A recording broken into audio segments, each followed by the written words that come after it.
Alhamdulillah malam ini kita kembali bertemu dalam pengajian kita Majelis Ta'lim Al-Ittihad, dan pertempatan malam ini malam Ahad tanggal 16 Jumadil Akhir tahun 1438 Hijriah atau bersama dengan tanggal 27 April tahun 2013. Dan malam ini merupakan pengajian kita atau diskusi kita yang ke-167 kalinya, yang sama kita hormati dan kita muliakan Tuhan Guru kita yang menjadi narasumber malam ini. Alhamdulillah telah hadir di tengah-tengah kita. Juga yang sama kita hormati dan kita muliakan pengurus pengajian Majelis Ta'lim Al-Ittihad, juga orang tua kita dan hadirin dan hadirat yang berada di majelis ini. Dan sebagaimana biasanya sebelum pelaksanaan pengajian ini, mari sama-sama kita dengarkan pembacaan ayat suci Al-Quran yang akan dibacakan oleh guru kita Abdul Rahman. Kepada guru kita dipersilakan.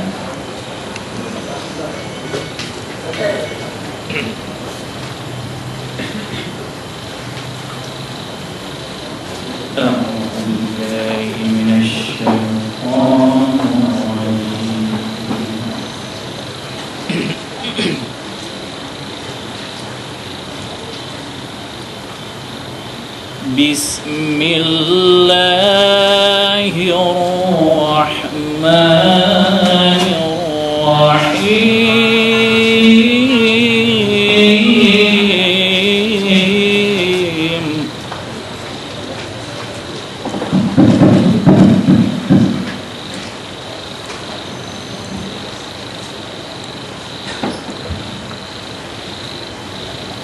Inna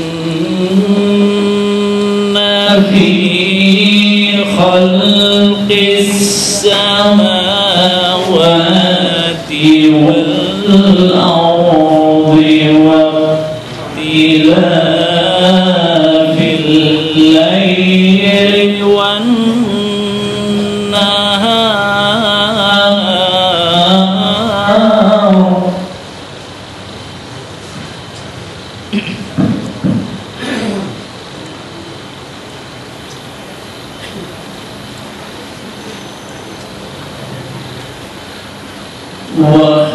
واختلاف الليل والنهار لآيات لأولي الألباب.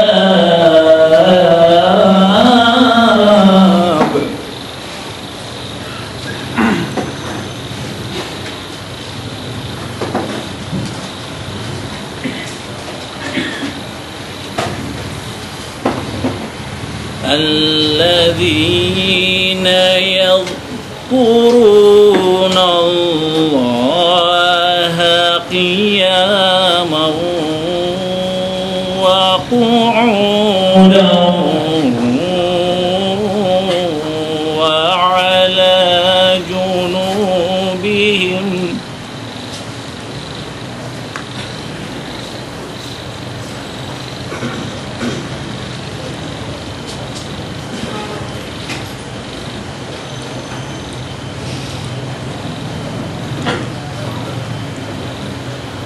وعلى جنوبهم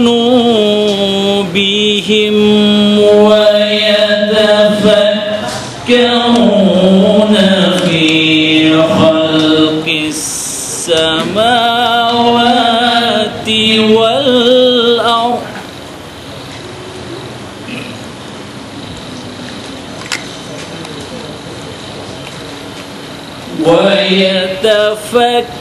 يتفكرون في خلق السماوات والأرض ربنا ما خلقت هذا باطلا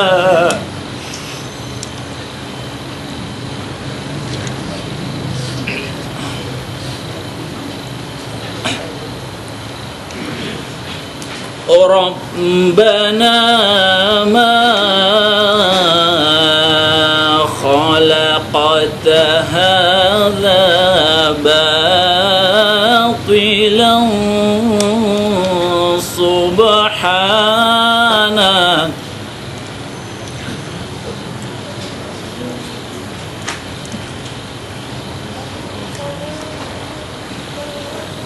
subhanaka faqina adzaban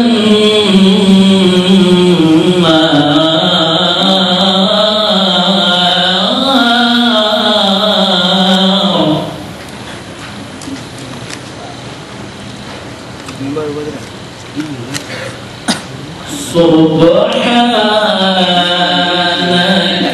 faqina adzaban nar. Shadaqallahul azim.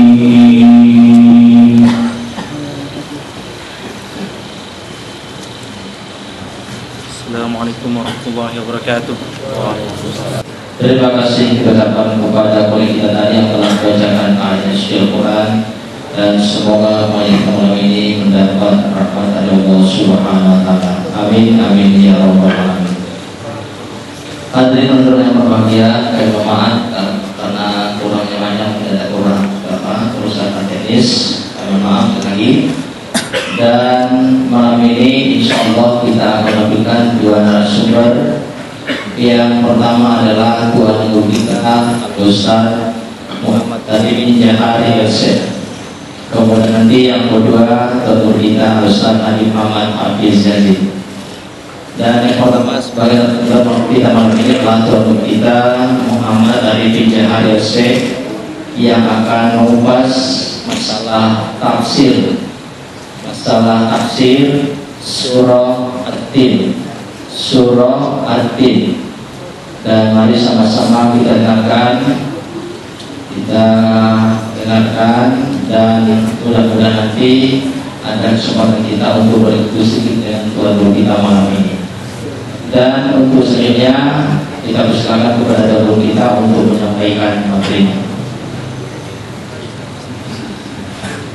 Alhamdulillahil mun'imi 'ala man ata'ahu wa taba'a ridha al-muntaqimi mimman khalafahu wa 'asa man tawakkala 'alaihi kafaa wa man qawwada amrahu ilayhi dabbarahu wa hada. Nahmaduhu subhanahu wa ta'ala 'ala ma 'ata. Nashhadu an la ilaha illallah wahdahu la syarika lahu syahadatan man syahidaha yablughu munam, wa nashhadu anna sayyidana Muhammadan 'abduhu wa rasuluhu sayyidul anbiya. Allahumma salli wa sallim wa barik ala sayyidina Muhammad wa ala alihi wa sahbihi wa man wala.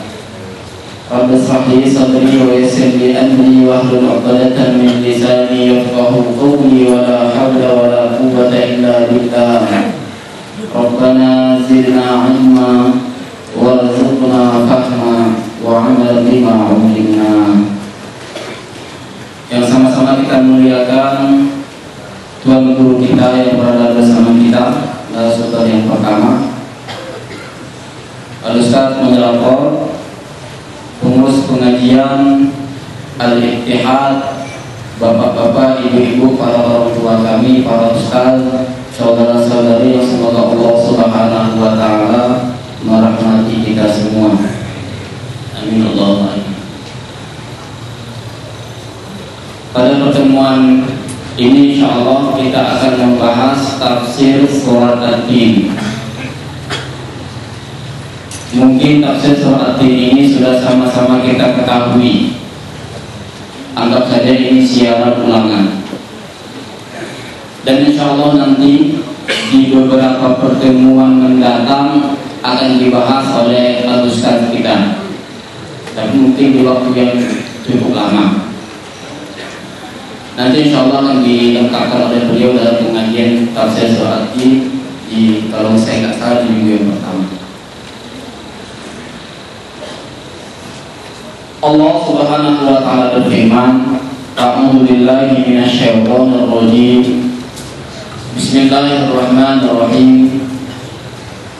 Wat-tini waz-zaitun wa turi sinin wa hadzal baladil amin laqad khalaqnal insana fi ahsani taqwim thumma radadnahu asfala safilin illa alladhina amanu wa 'amilus solihati falahum ajrun ghayru mamnun fama yukadzibuka ba'du bid-din alaysallahu bi ahkamil hakimin.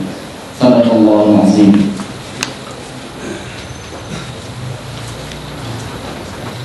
Kira-kira terjemahannya, demi tin dan zaitun. Kalau kita lihat dalam terjemahan Departemen Agama, demi buah tin dan buah zaitun. Buahnya dalam kurung. Demi gunung Sinai dan demi negeri yang aman ini, sungguh kami telah menciptakan manusia dalam bentuk yang sebaik-baiknya. Kemudian kami kembalikan dia ke tempat yang serendah-rendahnya, kecuali orang-orang yang beriman dan mengerjakan kebajikan, maka mereka akan mendapat pahala yang tiada putus-putusnya. Maka apa yang menyebabkan mereka mendustakanmu tentang hari pembalasan setelah adanya keterangan-keterangan itu? Bukankah Allah hakim yang paling adil? Insyaallah per ayat akan kita bahas. Namun sebelumnya, Al-Imam Abu Abdullah bin Muhammad bin Ahmad bin Abu Bakar Al-Qurtubi di dalam tafsirnya Al-Jami' li Ahkamil Quran, beliau mengatakan bahwa menurut pendapat mayoritas ulama, surat At-Tin ini sebagai surat Makkiyah, artinya diturunkan oleh Allah Subhanahu wa taala kepada baginda Muhammad sallallahu alaihi wasallam sebelum beliau melakukan hijrah ke kota Madinah. Namun menurut Ibnu Abbas dan Qatadah, ini adalah surat Madaniyah. Ketika kita lihat di dalam kitab Sirah An-Nabawiyah atau kitab Qasasul Anbiya wa Tarikh karangan Profesor Dr. Rusdi Al-Badrawi, seorang guru besar di Cairo University, beliau mengatakan bahwa surat At-Tin itu turunnya di urutan yang ke-30 dari surat-surat Al-Quran. Turunnya setelah surat Al-Buruj dan sebelum surat Al-Qari'ah. Jadi menurut beliau, dilihat dari sisi sejarah, surat ini surat Makkiyah, bukan surat Madaniyah. Begitulah yang dijelaskan oleh Profesor Dr. Rusdi Al-Badrawi dalam kitabnya. Surat ini dinamakan At-Tin karena di awalnya ada ungkapan wat-tin, makanya dinamakan dengan surat At-Tin. Wat-tin wa zaitun, demi tin dan demi zaitun. Saya menerjemahkannya dengan tin dan zaitun, tidak dengan buah tin dan buah zaitun. Mengapa? Karena ulama kita berbeda pendapat di dalam menentukan tin itu atau zaitun itu sebenarnya apa, buah atau yang lain. Al-Imam Ibnu Katsir di dalam kitabnya Tafsir Ibnu Katsir atau Tafsir Al-Quran Al-Azim, beliau mengatakan faqad ikhtalafa al-mufassirun hauna ala aqwal katsirah. Di dalam menetapkan makna At-Tin dan makna zaitun, ulama kita atau mufassir Al-Quran berbeda pendapat dengan pendapat yang sangat banyak. Rata-rata di kitab tafsir dijelaskan, disimpulkan, yang menyimpulkan saya, bukan ulama-ulama tafsir. Karena ulama tafsir nanti dia memaparkan semua pendapat yang ada. Jadi kesimpulannya ada 4 pendapat di sana. pertama, at-tin dan az-zaitun itu sebagai buah. Inilah pendapat yang dirajihkan oleh Al-Imam Al-Qurtubi di dalam tafsirnya Al-Jami' li Ahkamil Quran. Beliau mengatakan wat-tini waz-zaitun, demi buah tin dan buah zaitun. Kenapa? Karena itulah yang dikenal oleh orang-orang Arab, sebagaimana diungkapkan oleh Jabir bin Zaid Muqatil al-Kalbi. Beliau mengatakan huwa dinukumul ladzi ta'kulun, itulah buah tin yang sering kalian makan, dan wa zaitunukumul ladzi taksiruna minhul az-zait. Buah zaitun itulah buah zaitun yang sering dijadikan minyak. Jadi buah, inilah ungkapan yang diungkapkan oleh Imam Al-Qurtubi. Walaupun nanti beliau membuka kesempatan pendapat yang lain, namun pendapat yang paling rajih menurut beliau adalah pendapat bahwa makna ati dan zaitun itu sebagai buah. Jadi Allah Subhanahu wa ta'ala bersumpah dengan buah tin dan buah zaitun.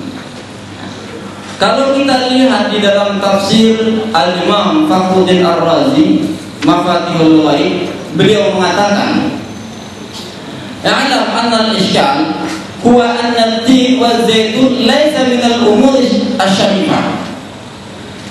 Tin dan zaitun itu bukan hal yang mulia, sama seperti buah-buah yang lain memiliki kelebihan, memiliki kekurangan. Kalau ada hadis yang mengatakan bahwa buah tin itu obat ini, obat itu adalah hadis yang dhaif. Hadis yang lain sebagaimana ditakhrij oleh muhaqqiq tafsir Ar-Razi. Kalau ada hadis-hadis yang seperti itu, maka itu adalah hadis yang dhaif. Ulama-ulama mu'asir mengatakan ketika ingin menetapkan buah ini seperti ini fadilah atau keutamaannya, maka rujuklah kepada yang ahlinya, artinya ke dokter atau ke pakar kesehatan. Jadi Al-Imam Fakhruddin Ar-Razi walaupun mempertanyakan bahwa mengapa Allah Subhanahu wa ta'ala bersumpah dengan tin dan zaitun, apakah maknanya hanya sekedar buah? Ternyata tidak. Ternyata ada tafsir-tafsir yang lain terhadap tin dan zaitun. Jadi bukan seperti yang kita gambarkan selama ini bahwa di terjemahan buah tin dan buah zaitun. Apalagi nanti ketika kita lihat korelasinya dengan ayat-ayat berikutnya, ada tafsir yang lain yang lebih memiliki korelasi yang kuat. Selanjutnya, tafsir yang kedua, di dalam kitab-kitab tafsir dijelaskan bahwa at-tin dan zaitun itu adalah nama masjid, sebagaimana yang diungkap oleh Al-Imam Al-Qurtubi.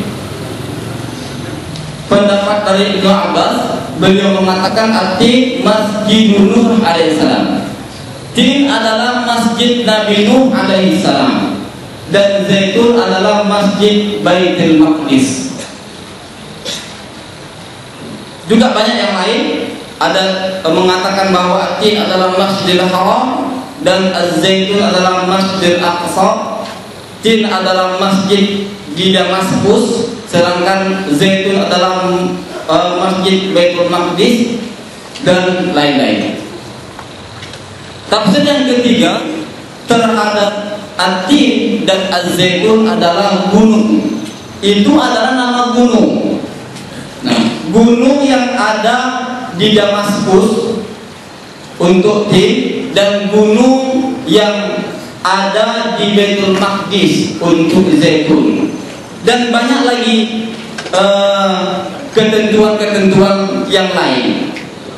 Ada yang mengatakan, kalau yang masjid tadi ada mengatakan Masjid Ashabul Kahfi dan lain-lain. Tafsir yang keempat adalah tempat. Tin adalah Damaskus itu sendiri. Sedangkan Zaitun adalah Baitul Maqdis itu sendiri.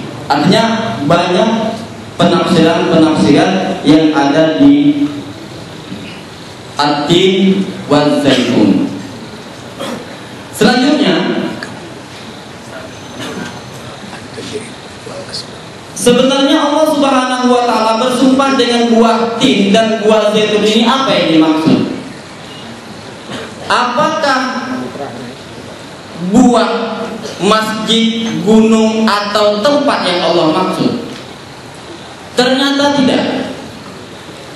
Al-Imam Ibnu Katsir menjelaskan di dalam tafsirnya bahwa yang Allah Subhanahu wa taala maksudkan dengan 3 tempat ini adalah Allah bersumpah dengan nabinya. At-Tin dan Zaitun itu adalah simbol dari Baitul Maqdis, sehingga dan di Baitul Maqdis itu adalah tempat di mana Nabi Isa alaihissalam diutus oleh Allah Subhanahu wa taala. Selanjutnya, Waturi Sinin itu adalah Gunung Sinai yang mana Allah Subhanahu wa taala bercakap-cakap dengan Nabi Musa. Jadi yang dimaksud adalah nabinya. Allah bersumpah dengan nabinya, Nabi Musa alaihissalam yang Allah utus atau yang Allah bercakap-cakap dengannya di Gunung Sinai. Dan yang ketiga, wa hadzal baladil amin, Makkah itu adalah yang dimaksud oleh di situ adalah Nabi Muhammad sallallahu alaihi wasallam. Artinya Allah bersumpah dengan 3 nabi ini. Dan bahkan ulama-ulama tafsir kita menariknya lebih jauh. Bukan hanya Allah bersumpah terhadap 3 nabi ini, tetapi terhadap 3 agama besar. Karena nanti Allah Subhanahu wa taala di ayat yang keempat menjelaskan bahwa manusia Allah ciptakan di bentuk yang sebaik-baiknya. Artinya manusia di dunia ini itu terkait dengan agama, dan agama yang besar dan diakui oleh Islam itu cuma 3. Pertama, itulah agama Nasrani, Wat-Tini waz-Zaitun, Baitul Maqdis. Di sana Allah Subhanahu wa taala mengutus Nabi Isa alaihissalam. Secara tidak langsung Allah bersumpah dengan agama Nasrani. Selanjutnya, Waturi Sinin, Allah bersumpah dengan agama Yahudi. Kenapa? Karena di Tur Saina itu Allah bercakap-cakap dengan Nabi Musa, dan Nabi Musa adalah nabi yang membawa agama Yahudi. Jadi Allah bersumpah dengan agama Yahudi. Dan yang terakhir, wa hadzal baladil amin, Allah bersumpah dengan agama Islam. Inilah tafsir yang diungkap oleh ulama-ulama tafsir kita. Artinya penafsirannya tidak seperti yang kita gambarkan selama ini, bahwa Allah Subhanahu wa taala itu bersumpah dengan 2 tin, 2 zaitun, Tur Saina dan Makkah Al-Mukarramah. Tetapi jauh dari sana bahwa Allah bersumpah dengan 3 agama besar. Mengapa? Karena manusia di dunia ini terbanyak menganut 3 agama besar tadi. Namun ada penafsiran yang agak aneh di dalam tafsir Mahasin Ta'mil Al-Imam Muhammad Jamaluddin Al-Qasimi. Beliau adalah di masa hidupnya disebut sebagai Imam Syam, sebagaimana gelar baru yang diterima oleh almarhum Al-Bukhari, itu Imam Syam. Itu juga pernah dilengkapkan kepada Al-Imam Muhammad Jamaluddin Al-Qasimi. Beliau adalah ulama besar yang memiliki karangan lebih dari 113 judul. Salah satunya adalah tafsir Al-Qasimi sebanyak 9 judul. Alhamdulillah saya tafsir beliau. Namun sebenarnya beliau ini adalah orang yang dianggap kontroversial pada masa kehidupannya, karena beliau itu pernah diklaim orang yang membuat madhab sendiri, madhab al-Jamali, namanya Jamaluddin al-Qasimi, jadi madhab al-Jamali, sehingga pemerintah pada saat itu mentakdir beliau, artinya tidak boleh mengajar di universitas, di masjid-masjid formal milik negara tidak boleh. Pada akhirnya beliau duduk di rumah saja dan menulis, makanya tulisannya banyak karena kerjaannya menulis. Selain itu beliau juga menerima murid yang tidak formal, yang tidak ada kaitannya dengan negara.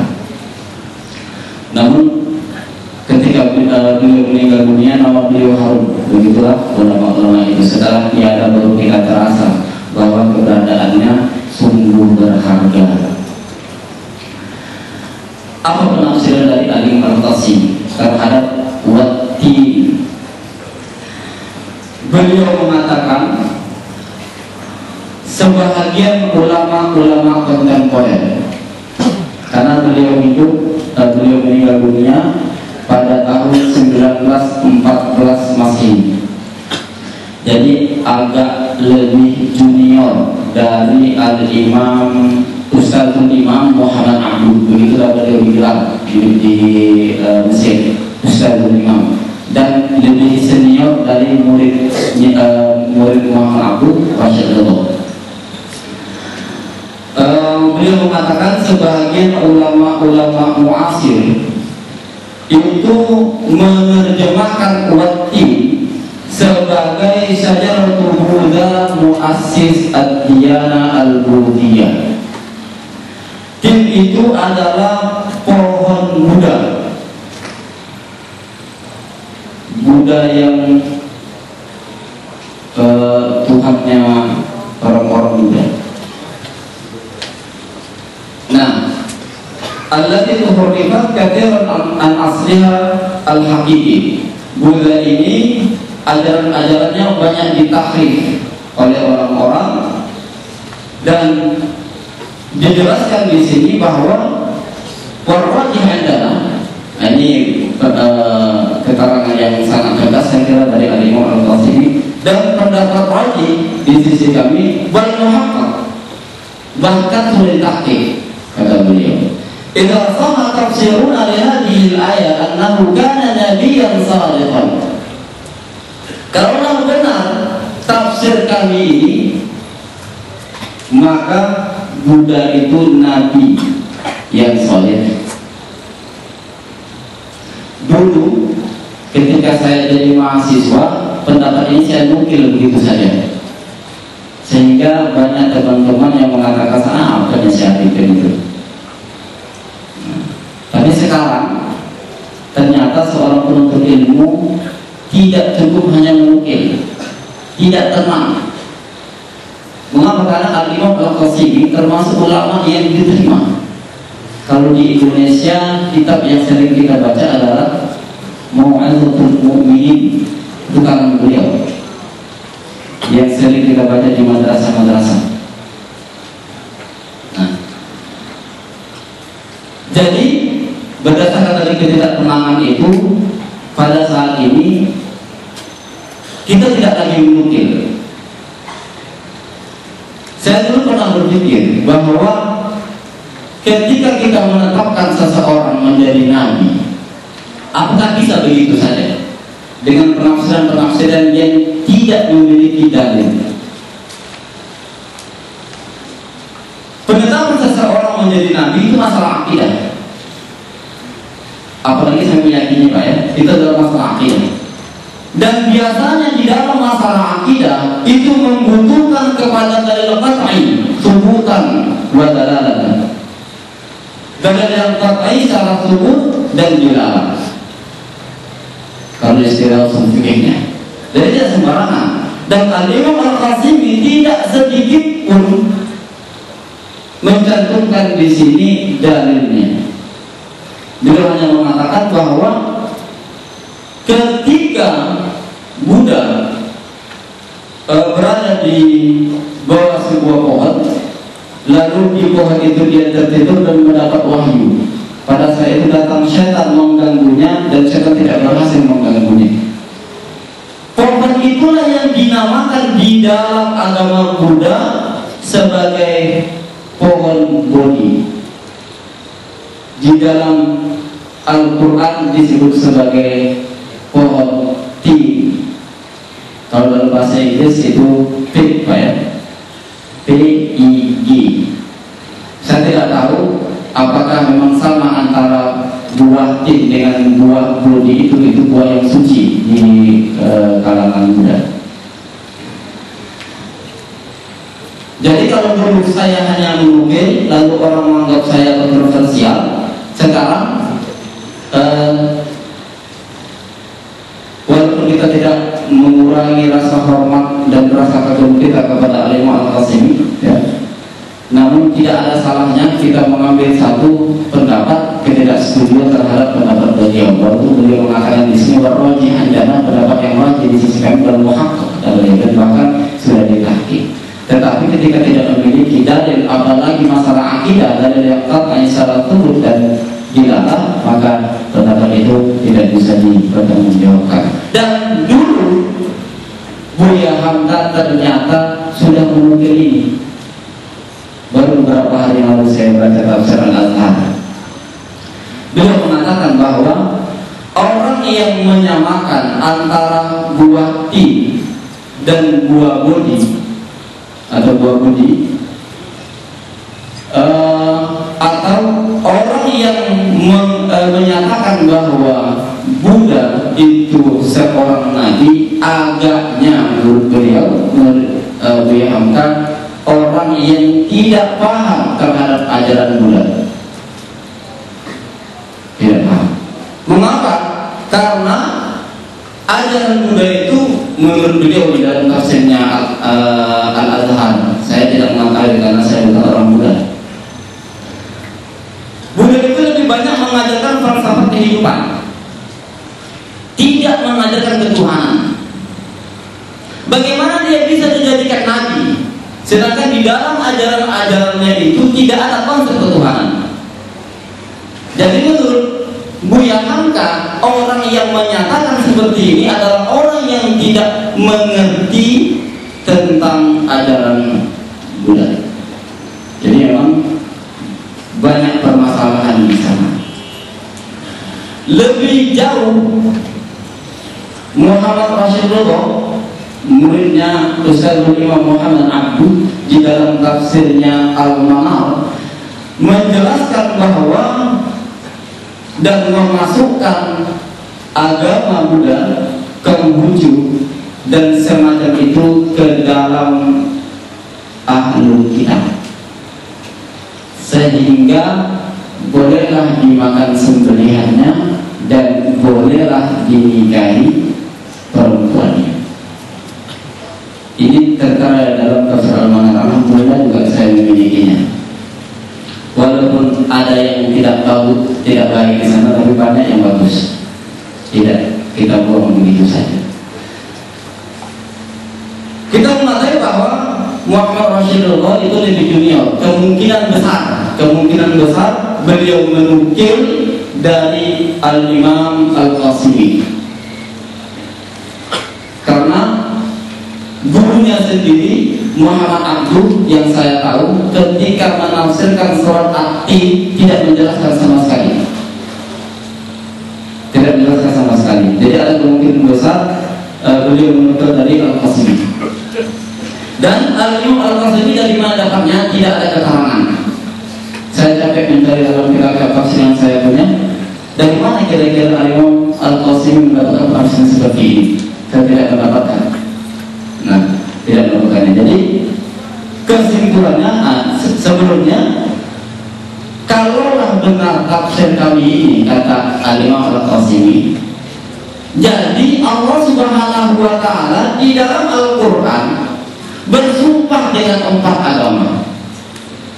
Pertama agama Buddha, yang kedua agama Nasrani, itulah Zaitun agama Buddha, itu Tin, Zaitun agama Nasrani, wa Turisini agama Yahudi, wa hadzal baladil amin agama Islam. Dan menurut beliau di dunia 4 agamanya yang paling besar. Dan sehingga sesuai nanti di ayat yang keempat, laqad khalaqnal insana fi ahsani taqwim, kami ciptakan manusia dalam bentuk yang sebaik-baiknya. Di dunia manusia lebih banyak menganut agama yang tadi. Nah, lalu beliau menjelaskan lagi kira-kira mengapa agama Buddha didulukan. Ini menurut beliau mengapa didulukan? Karena agama Buddha paling banyak pentahrifan di dalam agama itu, atau paling banyak pendistorsian terhadap agama ini. Selanjutnya baru agama Nasrani, selanjutnya baru agama Yahudi, dan seterusnya baru agama Islam yang tidak ada pentahrifan. Jadi pendahuluan agama Buddha, Nasrani, Yahudi dan Islam walaupun tidak sesuai dengan urutan sejarahnya. Kalau urutan sejarah kan Nabi Musa terlebih dahulu.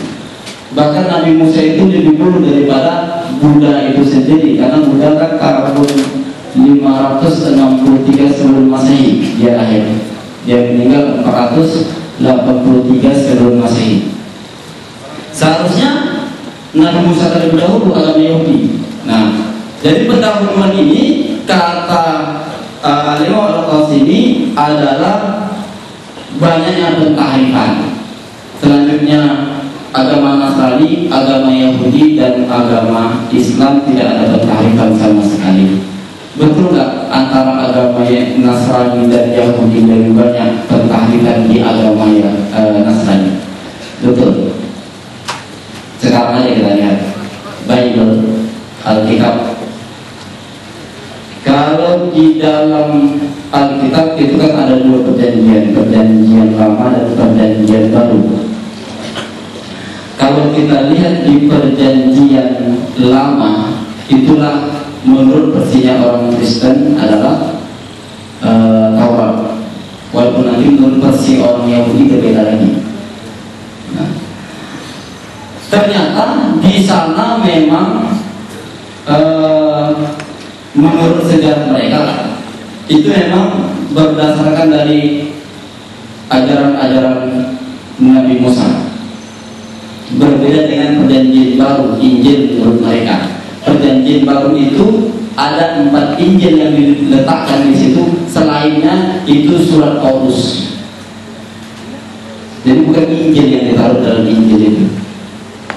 Nah, ini kalau kita lihat di ininya, di apa yang ada sekarang. Jadi betullah apa yang dikatakan oleh Imam Al-Qasimi tentang urutan, bukan tentang penafsiran terhadap batin. Kalau penafsiran terhadap batin, saya secara pribadi tidak setuju. Tetapi kalau urutan tadi antara agama Nasrani dan Yahudi, didahulukan agama Nasrani, walaupun Nasrani itu setelah Yahudi sebenarnya, tetapi urutan pentahrifannya betul. Nah, Wattin wa zaitun wa turi sinin wa hadzal baladil amin. Demi tin dan zaitun dengan penafsiran yang seperti apa saja. Wa turi sinin demi Tur Saina. Wa hadzal baladil amin demi Makkah al-Mukarramah al-amin. Allah bersumpah dengan 3 ayat ini atau 3 agama ini.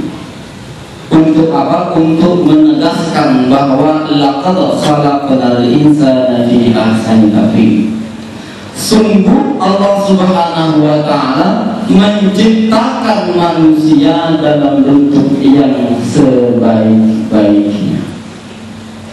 Dalam bentuk yang sebaik-baiknya. Al-Imam Ibnul Arabi dengan menggunakan alif lam, Ibnul Arabi, seorang ulama tafsir, kitab tafsirnya Al-Ahkam Quran. Beliau mengatakan laisa lillahi ta'ala khalqun ahsanu minal insan.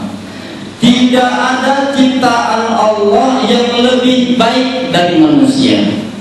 Fa inna Allah khalaqahu hayyan aliman qadiran muridan mutakalliman sami'an basiran mudabbiran hakiman wa hadhihi sifatur Rabb subhanahu wa ta'ala. Allah menciptakan manusia memiliki potensi hidup, ilmu, daya, kemampuan berbicara, mendengar, melihat, bijaksana dan mengatur.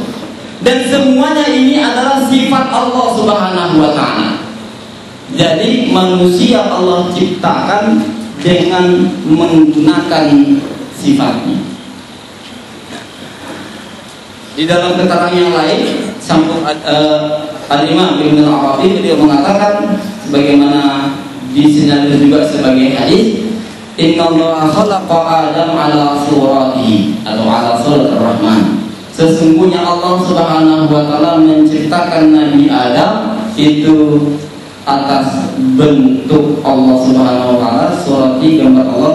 Artinya menurut Al-Imam Ibn Arabi sifat-sifat Allah Subhanahu wa ta'ala.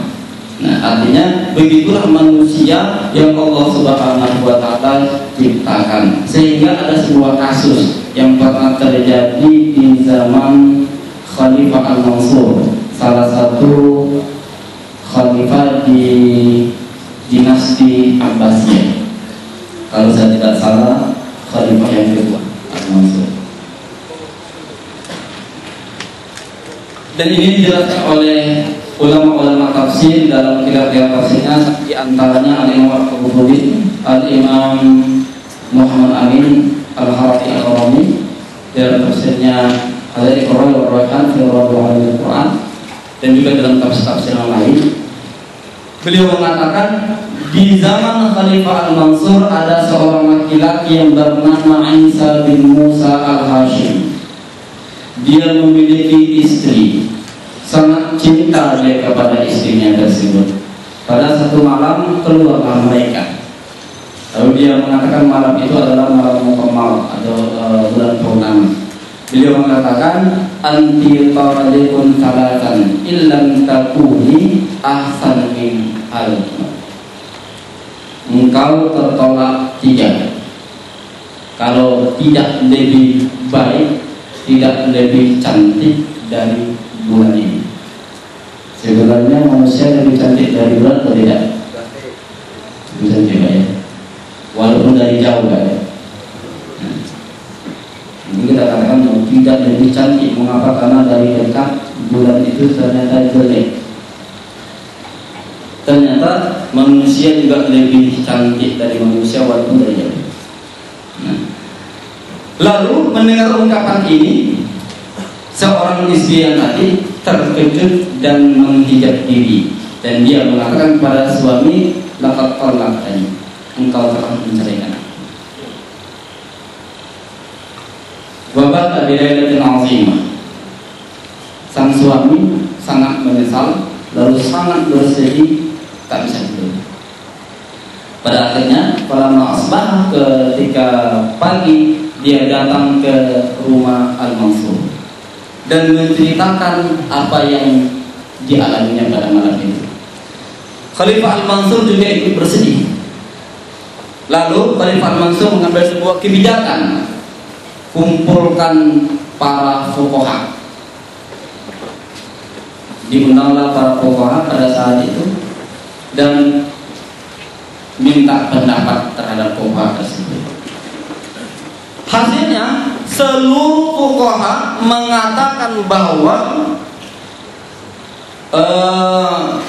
Isa bin Musa Al-Hashimi telah menceraikan istrinya, artinya jatuh talak.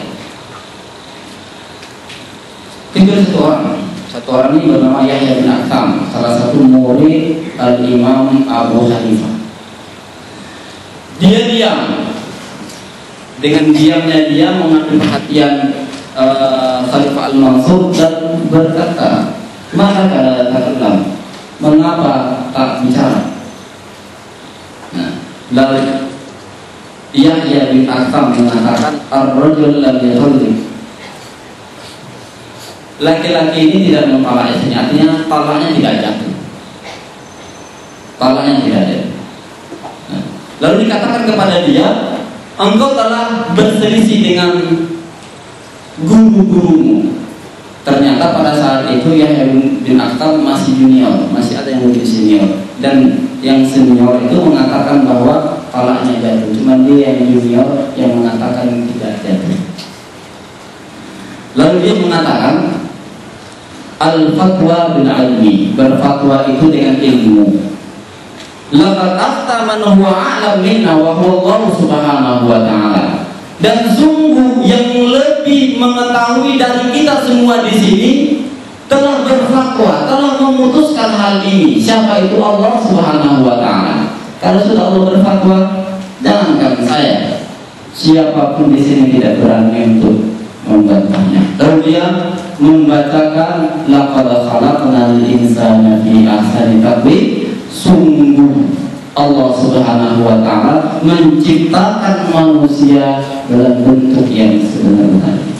Kalau dia mengatakan ya amirul mu'minin, wahai amirul mu'minin, fal insan ahsanul asya, manusia itu sebaik-baik sesuatu, wala syai' ahsan minhu, tidak ada yang lebih baik dari dia. Lalu Khalifah Al-Mansur mengatakan kepada Isa bin Musa Al-Hashimi, beliau mengatakan al-amru kama qala rajul. Jadi perkara ini diputuskan berdasarkan ungkapan laki-laki ini, artinya Yahya bin Akhtam. Ulama-ulama yang biasa tadi yang mengatakan bahwa jatuh tolaknya, Khalifah Mansur hanya mengambil pendapat satu orang, tidak jatuh tolaknya. Ini membuktikan, kata Al-Imam Al-Qurtubi mengambil kesimpulan dari cerita ini, bahwa manusia itu ahsanul khalqillah batinan wa zahiran. Manusia itu adalah makhluk yang terbaik secara batin dan zahir. Itu kisah yang ada dalam ayat ini. Jadi Allah Subhanahu wa ta'ala bersumpah dengan tiga agama tadi untuk menegaskan bahwa manusia itu adalah makhluk yang sebaik-baiknya. Lalu Allah Subhanahu wa ta'ala menyambung firman-Nya, "Tsumma radadnahu asfala safilin." Kemudian kami kembalikan mereka ke tempat yang serendah-rendahnya. Setidaknya ada dua penafsiran ulama dalam ungkapan ini. Penafsiran yang pertama adalah Allah Subhanahu wa ta'ala mengembalikan manusia itu ke adzalil umur, usia pikun, tua renta. Nah, penafsiran ini dikuatkan oleh beberapa ulama, sehingga disenadul beberapa hadis yang diriwayatkan oleh Imam Ahmad, Al-Bukhari, Ibnu Hibban dari Abu Musa Al-Asy'ari. Baginda Muhammad sallallahu alaihi wasallam mengatakan, "Idza marada al-'abdu aw safara kataballahu ta'ala lahu min al-ajr mithla ma kana ya'malu sahihan muqiman." Ketika manusia itu sakit, salah satu sakit kan adzalul umur itu sakit juga, atau lagi dalam kondisi musafir, Allah Subhanahu wa ta'ala menuliskan kebaikan seperti dia sehat dan mukim. Dan bahkan di dalam tafsir Al-Imam Ibnu Atiyah Al-Muharrir Al-Wajiz juga dikeluarkan di tafsir yang lain Al-Imam Ibnu Ajibah dan juga Al-Imam Al-Ta'ali. Beliau mengatakan dan menukil sebuah hadis, tapi hadis ini belum saya dapatkan di dalam kitab hadis. Bukan tidak, tapi belum, karena keterbatasan bacaan saya. Hadis ini dari Anas bin Malik, tidak menyatukan riwayatnya siapa. Idza balagha al-mu'min 50 sana khaffafa Allah ta'ala hisabahu. Apabila seorang mukmin sampai pada usia 50 tahun, Allah kurangi atau Allah ringankan hisabnya. Fa idza balagha 60 apabila sampai pada usia 60 tahun, razaqahullahu al-inabah. Allah merizki kepadanya inabah. Dan apabila sampai 70 tahun, ahli sama mencintainya, yakni malaikat-malaikat Allah Subhanahu wa taala. Dan apabila sampai 80 tahun, Allah tuliskan kebaikannya.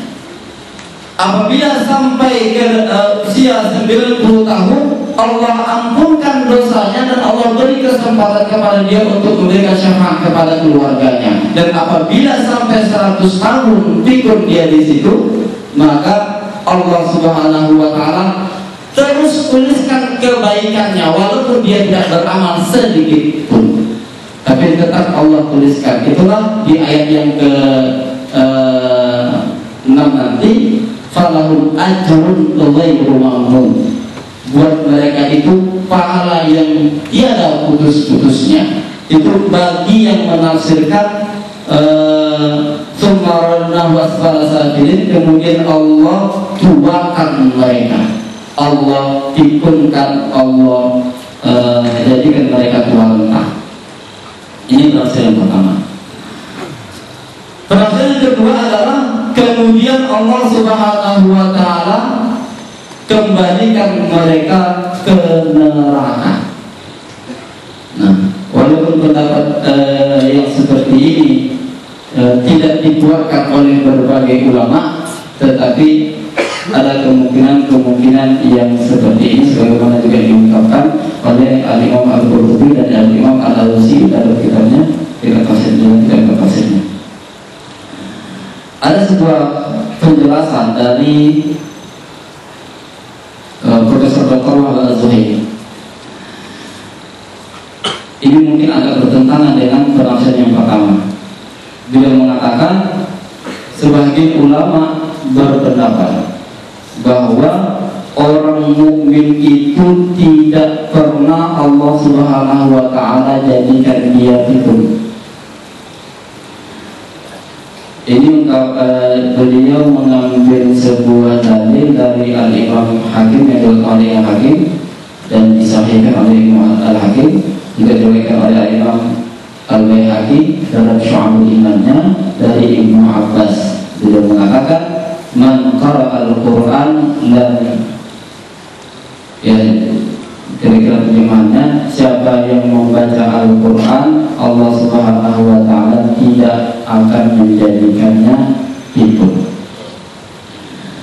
Di riwayat yang lain oleh Imam Ibnu Jarir, beliau mengatakan siapa yang jam'ul Quran.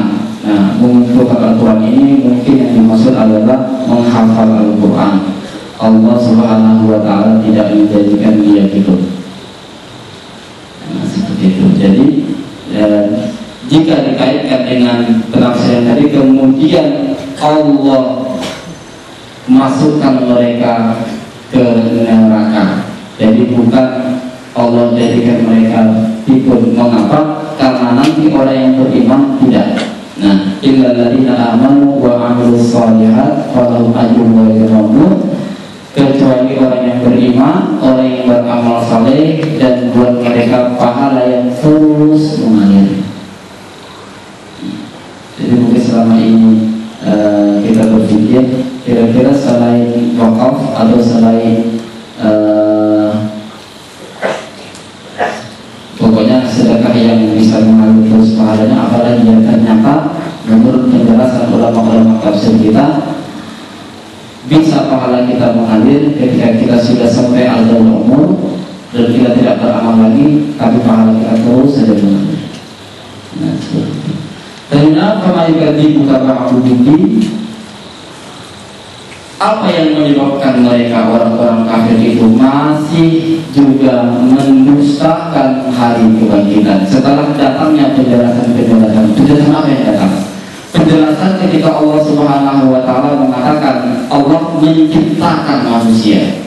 Ketika Allah yang menciptakan manusia, maka Allah juga sanggup untuk membangkitkannya kembali, sebagaimana kita ketahui dalam penjelasan Tuhan guru kita. Terakhir, al-fadlu bi ahkamil hakimin. Bukankah Allah Subhanahu wa ta'ala hakim yang paling adil? yang tidak perlu kita jelaskan, tapi ada penjelasan fadilah di sini sebagaimana yang dijelaskan oleh diriwayatkan oleh Imam At-Tirmidzi dari Abu Hurairah. Hadis ini adalah marfu', walaupun bukan Nabi sallallahu alaihi wasallam yang mengatakannya. Fa idza qara'a ahadukum, apabila salah seorang kamu membaca wat-tini wa zaitun fa ta'ala akhiriha, lalu dia sampai pada ayat terakhir ada sallallahu bi ahkamil hakimin, sampai kepada ayat ada sallallahu bi ahkamil hakimin, falyaqul bala wa ana ala dzalika minasyahidin. Jadi menurut hadis ini sunat untuk mengatakan bala wa ana ala dzalika minasyahidin. Terima kasih atas perhatian. Mohon maaf jika saya memiliki kesalahan. Jika ada pertanyaan, janganlah ke saya. Kita manfaatkan Tuhan guru kita. Terima kasih. Kita kembali kepada penjelasan. Terima kasih kepada Tuhan guru kita yang telah menyampaikan materinya berkaitan dengan tafsir surah At-Tin.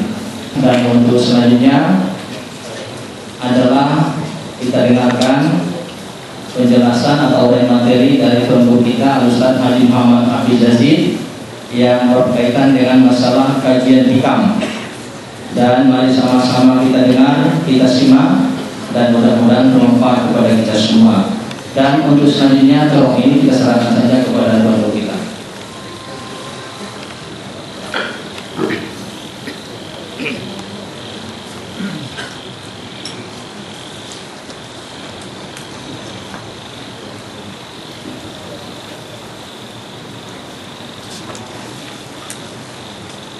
Assalamualaikum warahmatullahi wabarakatuh.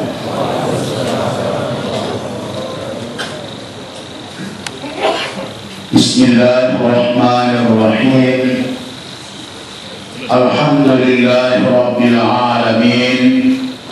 Wassalatu wassalamu ala asyrafil anbiya wal mursalin wa ala alihi wa sahbihi ajma'in.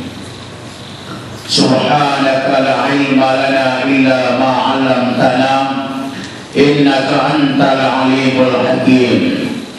Rabbi shrah li sadri wa yassir li amri wahlul 'uqdatam min lisani yafqahu qawli. Allahumma arzuqna fahman nabiyyin wa ihfal mursalin wa ilhamal malaikatil muqarrabin bi rahmatika ya arhamar rahimin.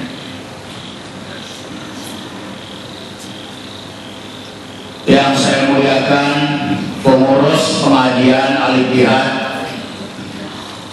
Al-Ustaz kita yang telah menyampaikan kajian tafsir di hadapan kita bersama, yang saya muliakan juga Al-Ustaz moderator yang kita muliakan, bapak-bapak, ibu-ibu, hadirin wal hadirat rahimakumullah. Menurut jadwal pengajian kita, pada setiap minggu keempat kita membicarakan masalah Al-Hikam atau dari kitab Al-Hikam. Dan pada hari ini, pada malam ini mengambil judul At-Tajrid wal Asbab. Tajrid dan Asbab. Mari kita simak bersama apa yang dimaksud dengan kajian ini.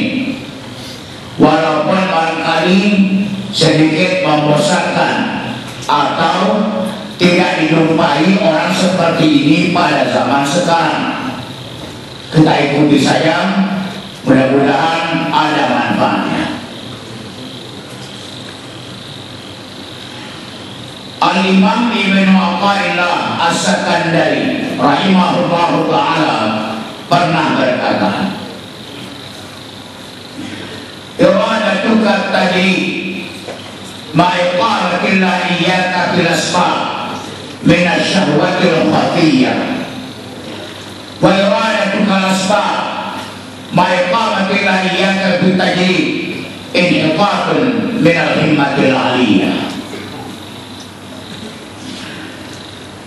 Keinginanmu untuk tajrid, sedangkan Allah Ta'ala menempatkan engkau pada maqam asbab, pada tempat asbab, itu syahwat yang tersembunyi.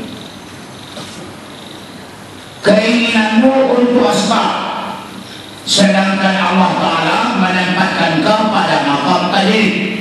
Tajrid itu berarti turun dari himmah yang tinggi. Maksudnya manusia ini terbagi dua, ada tajrid, ada asbab. Tajrid itu sunyi, artinya tidak berusaha lagi. Dalam mencari nafkah hidup, dia tidak berusaha lagi.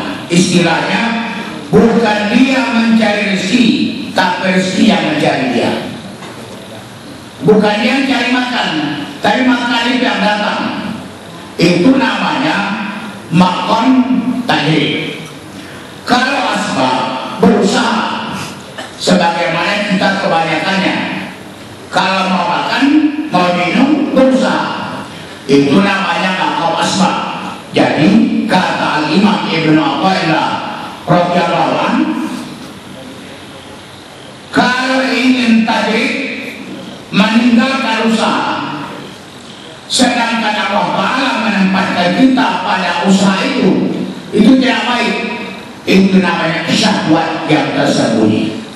Nah, kalau kita sekarang otomatis berhenti kerja, tinggal di rumah, tinggal di masjid, beramal, itu syahwat tersembunyi.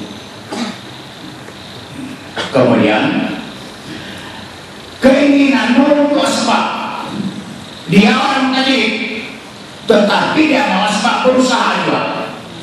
Itu namanya menjatuhkan diri dari himmah yang tinggi.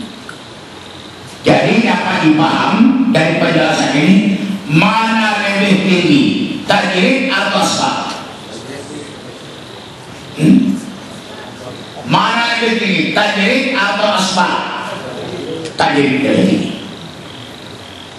Tetapi jangan coba pindah sendiri, tunggulah dipindahkan Allah Ta'ala, pindahlah dengan.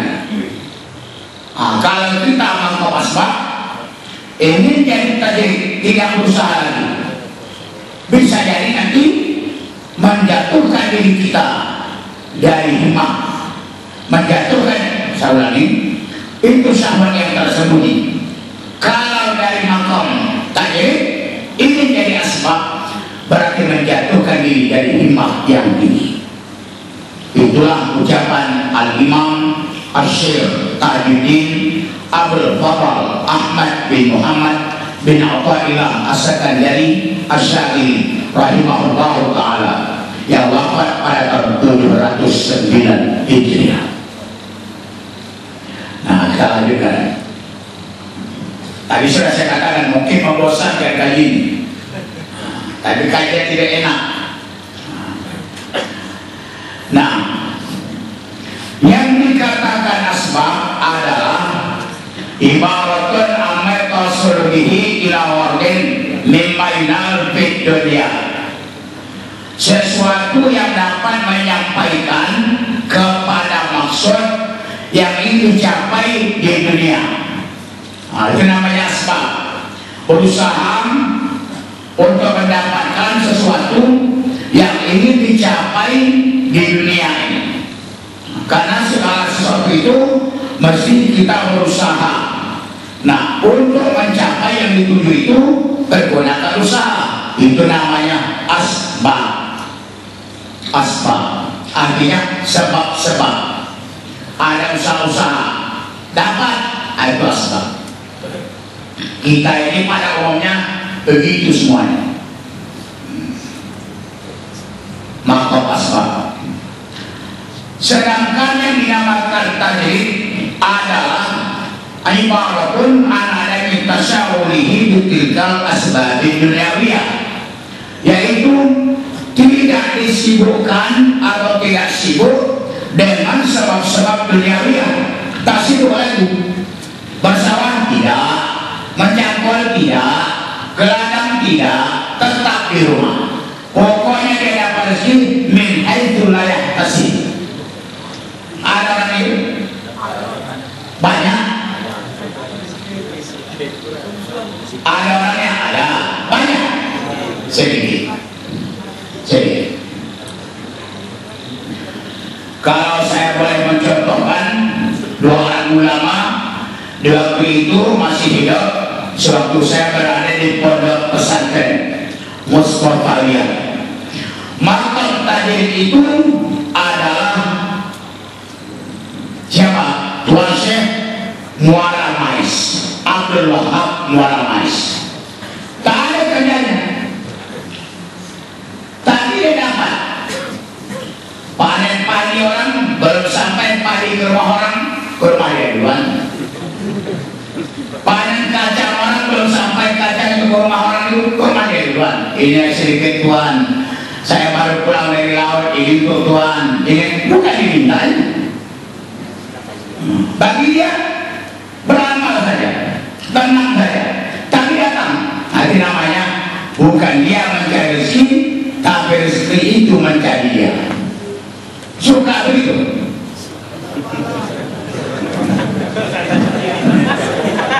Suka. Jawabnya suka. Ada sadar tertawa karena di dalamnya ada niat yang tidak benar.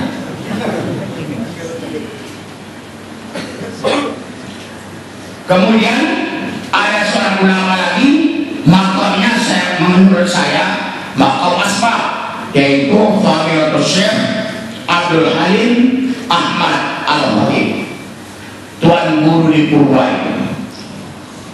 Dia punya kebun cengkeh, punya kebun kelapa dan macam-macam, sehingga dibuatnya santri itu pada hari libur ke kebunnya itu dia berusaha. Jadi kalau menurut kajian kita tadi, lebih tinggi tajrid dari asbab. Dari mana kita mengambil lebih tinggi tajrid itu? Dari kalimat inhiqatun, turun. Dan kalau orang tajrid mau asbab, turun, menjatuhkan martabat yang tinggi. Tetapi aneh pada kedua ulama tadi, menurut kajian kita tadi, tajrid lebih mulia dari asbab. Tetapi kenyataannya Tuan Syekh Muara Mais menghormati Tuan Syekh Abdul Halim, sehingga kalau Syekh Abdul Halim berjalan, dia di belakang, Syekh Muara Mais di belakang.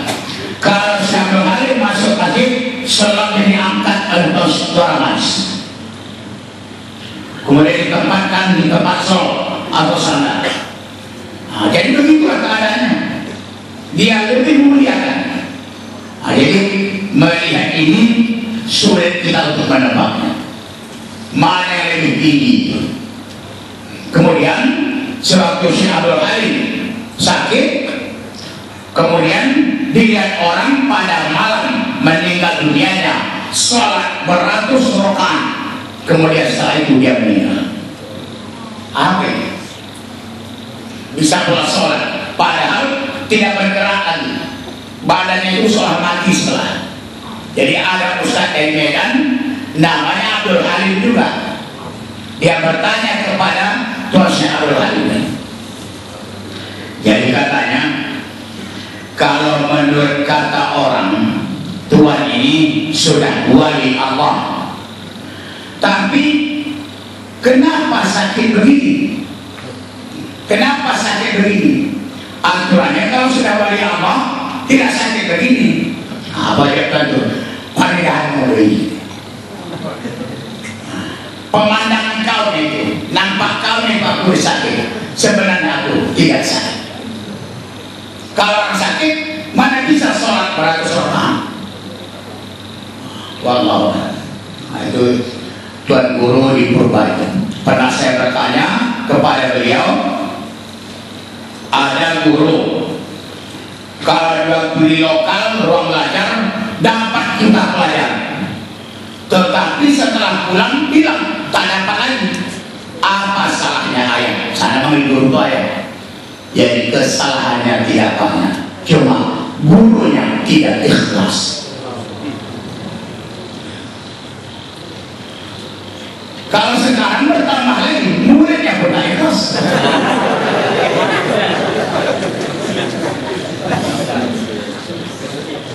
Baik, Jadi itulah tajrid dengan asbab tadi.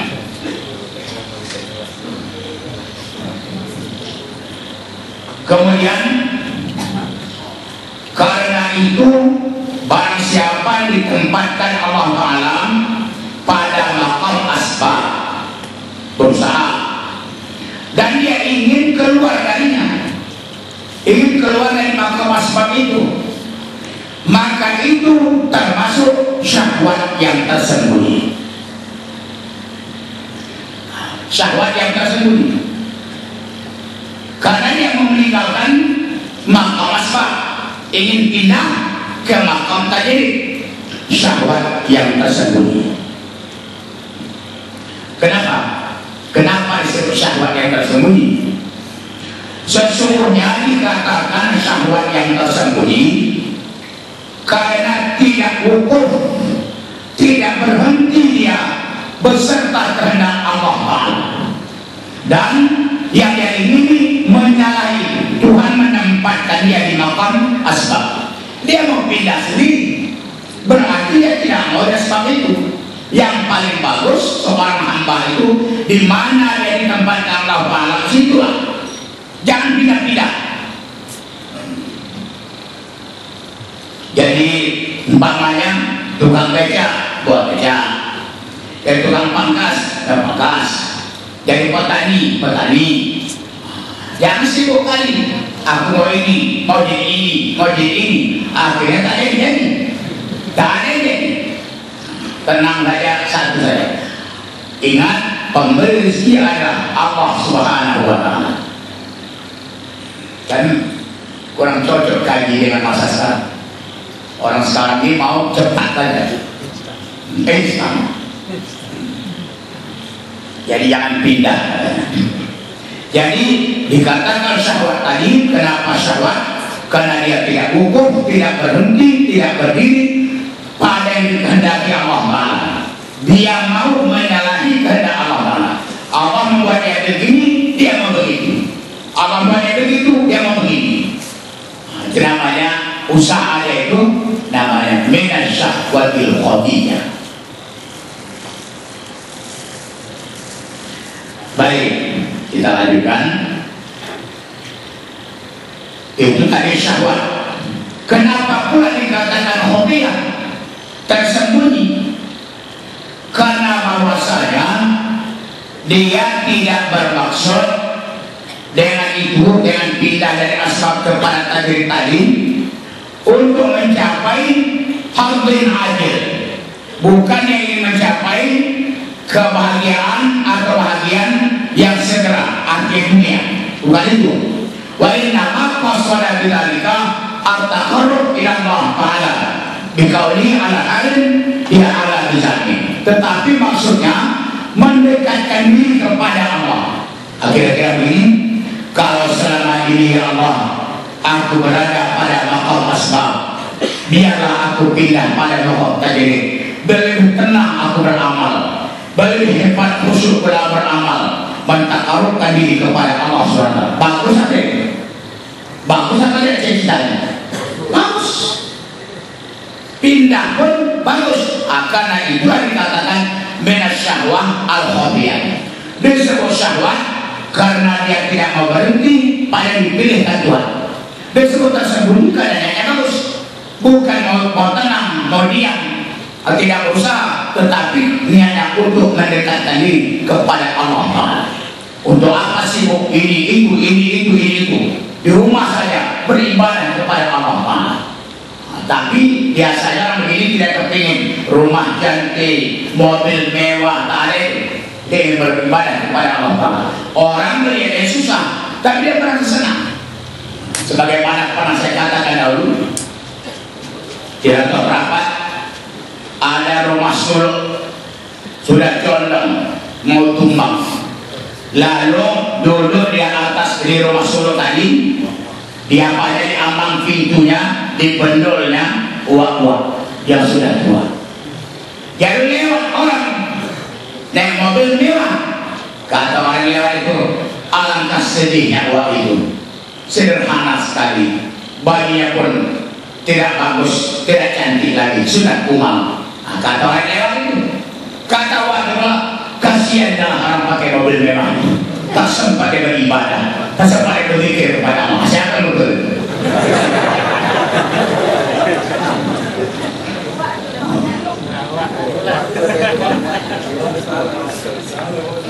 Dia tenang dia beribadah, tapi dia tak bagus. Orang tadi tenang di mobil, tak sempat dia berpikir. Kadang-kadang kasihan kita dengan orang, rupanya orang itu kasihan juga.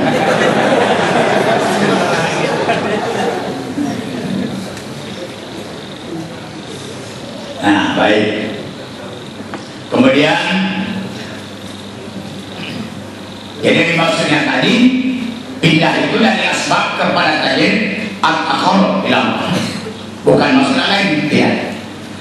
Akan tetapi sifat yang begitu itu tidak terada, melanggar adat kepada Allah Ta'ala, tidak berada, karena tidak hukumnya dia, tidak berhenti dia beserta kehendak Allah Ta'ala yang telah menempatkan dia pada maqam asbab, dan dia menilik maqam yang lain yang lebih tinggi, yaitu maqam tajrid. Sebetulnya maqam tajrid itu belum layak untuknya pada waktu itu, belum layak pada waktu itu. Mungkin pada waktu akan datang layak. Ya, kadang-kadang kita melihat kehidupan ini, misalnya ayah saya itu dari muda bekerja, kerja laut pernah, kerja darat pernah, kerja berat pernah, kerja udara yang tak pernah. Tetapi setelah umur beliau sekian tahun sampai sekarang tak bekerja, dengan alasan kalau orang memandang karena sudah tua, sudah 87 tahun barangkali umurnya, tidak bekerja. Tetapi kalau beri makan lebih cukup. Dari mana datangnya rezeki itu? Tadi datang saja. Yang ditanggung banyak, anaknya berbanyak 10. Orang berada 3 kali rumah dipelihara, tapi tidak dipikirkannya rezeki itu kelihatan.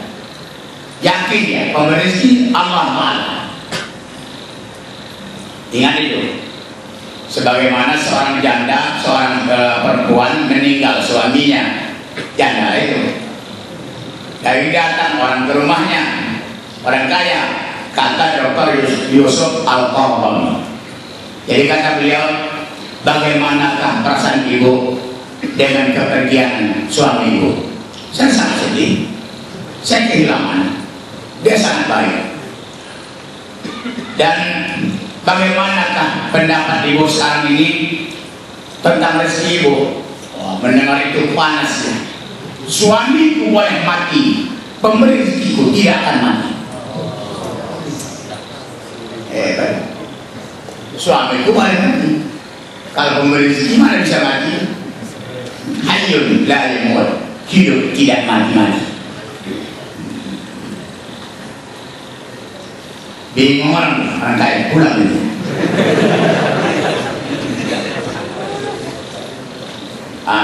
Jadi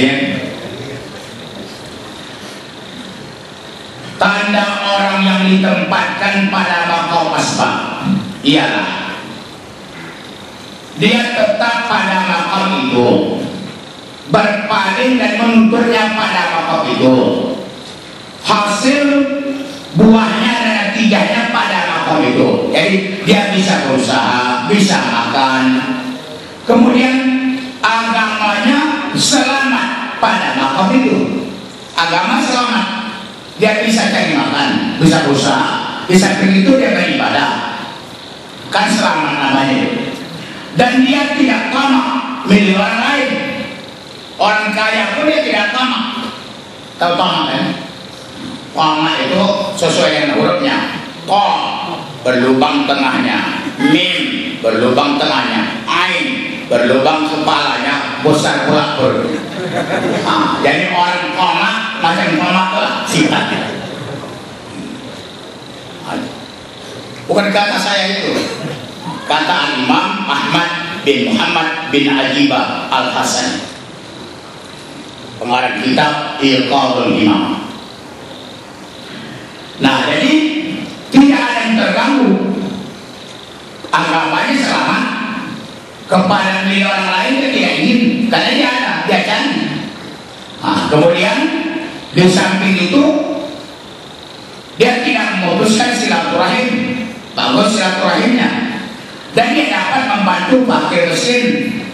Nah, kemudian harta yang berfaedah, yang berkaitan dengan agama, kan bagus, bagus itu. Tetapi kalau dia mau pindah ke makam tadi tidak salah, karena tujuan dia adalah at-taqarrub ila Allah. Kalau gini salahnya, udah capek pekerjaannya, jenuh, lama-lama diam dia. Tapi diam itu bukan taqarrub ila Allah, diam itu kan malas, tak berusaha lagi, itu salah, tak benar itu. Nah, kemudian itu tadi asbab, tanda orang ditempatkan Allah pada makam. Nah, orang yang ditempatkan Allah pada makam tadi, lalu dia ingin keluar kepada asbab, apa tadi akibatnya? Berarti menjatuhkan dirinya dan buruk adatnya. Salah adat juga ya. Nah, karena tasawuf semuanya adat kepada Allah, adat kepada manusia, semuanya ada aturannya. Kepada hewan, kepada apa saja ada.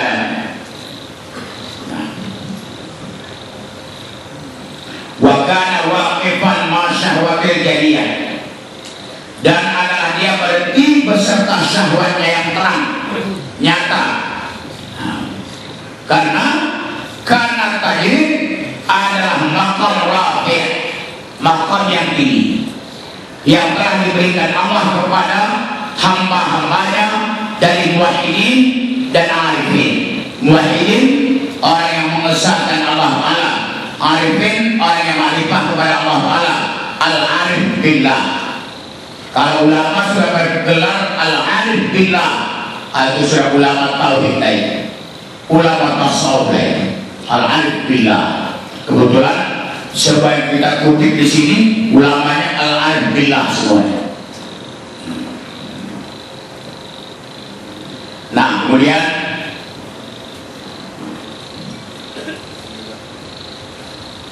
apabila Allah telah menempatkan dia pada makam khawas, yaitu makam tajrid tadi, maka tidak turun dari martabat mereka itu kecuali intiqas, yang tadinya sempurna menjadi kurang, yang tadinya tajrid menjadi asma. Tak bagus itu, biar aja dia pada makam tajrid itu, tak usah lagi asma. Adakah orang berada pada makam asbab itu sampai mati? Ada? Adakah orang berada pada tajrid itu sampai mati? Ada? Jadi bahasanya, di mana engkau yang ditempatkan oleh Allah Ta'ala, di mana engkau ditempatkan oleh Allah Ta'ala, di situlah bagus. Jangan cari lagi. Kalau kayak sekarang tidak, coba. Umpamanya capek bertani, jualan, capek jualan, yang lain tak lagi. Coba semua. Hasilnya pun coba.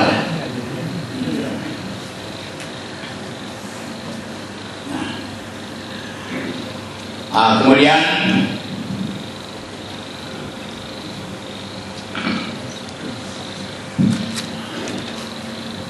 yang tadi kita singkatkan saja, itu adalah ungkapan dari Al-Arif Billah Al-Imam Abu Abdillah Muhammad bin Ibrahim bin Abbad An-Nafsi Ar-Randi, wafat tahun 792 Hijriah. Dalam kitabnya Qaidul Mawahib bil Aliyah bi Syarh Hikam al-Athaiyah.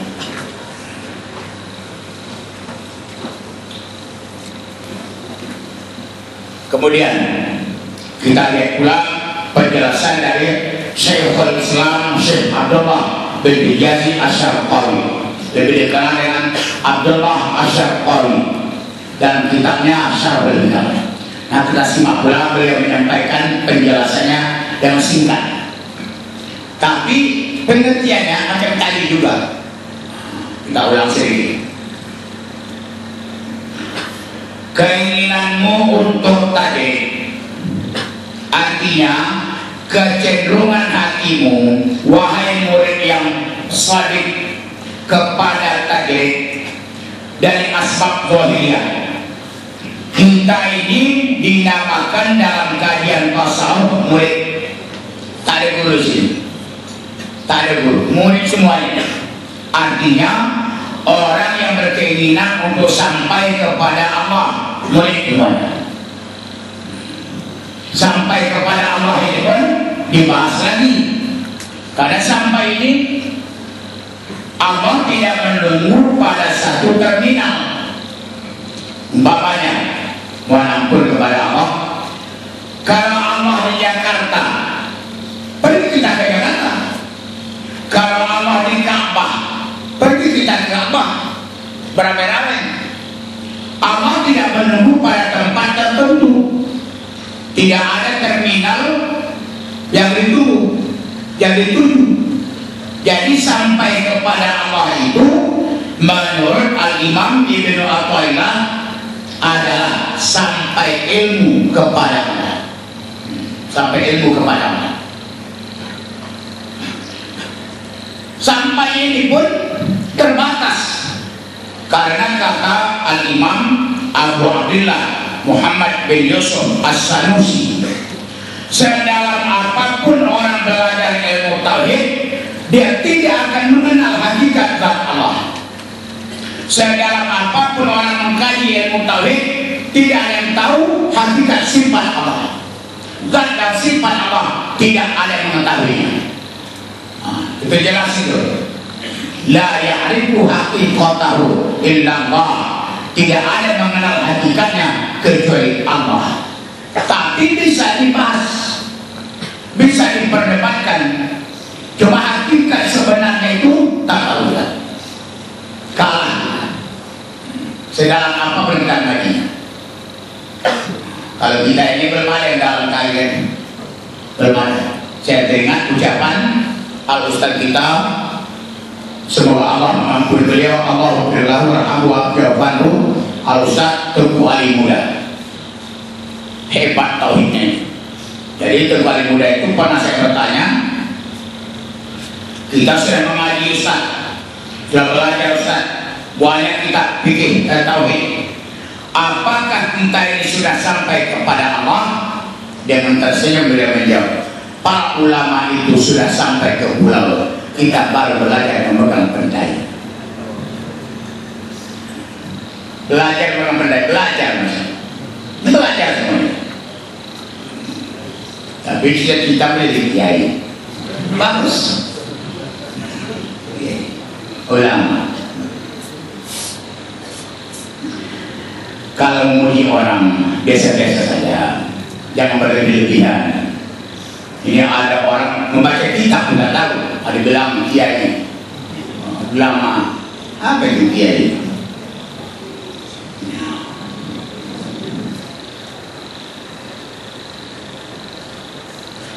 Jadi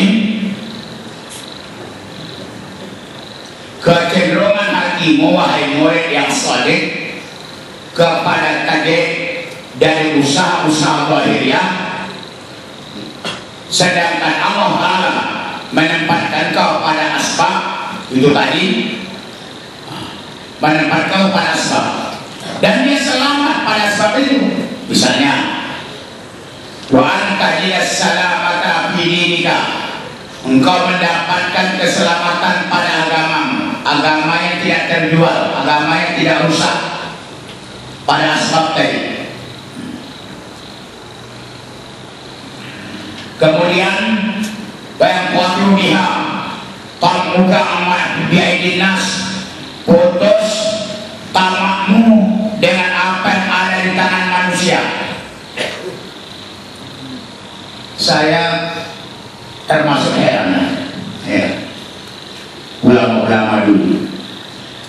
Berkata Imam Ghazali, berkata Imam Utsaimin, berkata Imam Ibn Athaillah, berkata Imam Ibn Abbas, berkata Imam, sama semua pendapat.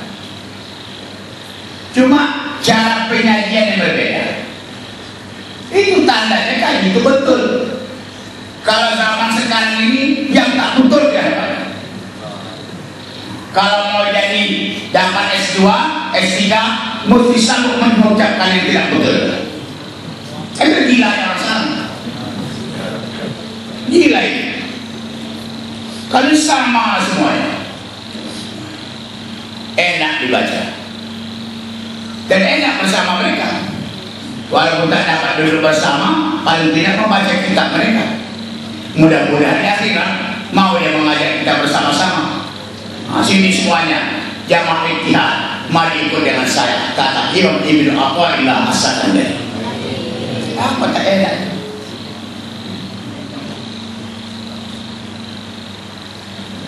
Tapi Imam Ibn Abbas itu Muhammad bin Ibrahim An-Najdi Ar-Randi bin Abbas An-Najdi Ar-Randi, kata dia, sungguh aku tak mampu mensyarahkan kitab Al-Hikam ini yang dikarang oleh Imam Ibn Athaillah karena sedikit ilmuku. Apa yang kulihat belum tentu sama dengan yang dilihat oleh Imam Ibn Athaillah, tapi kuharap mudah-mudahan dapat saja aku berteduh di bawah ekor serban dari padang mahsyar. Sudah memadai untuk begitu orang itu memuliakan ulama.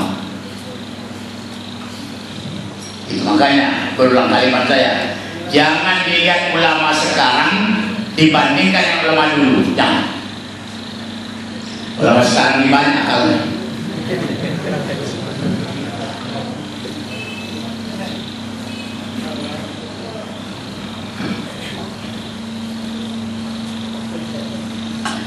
nah, kemudian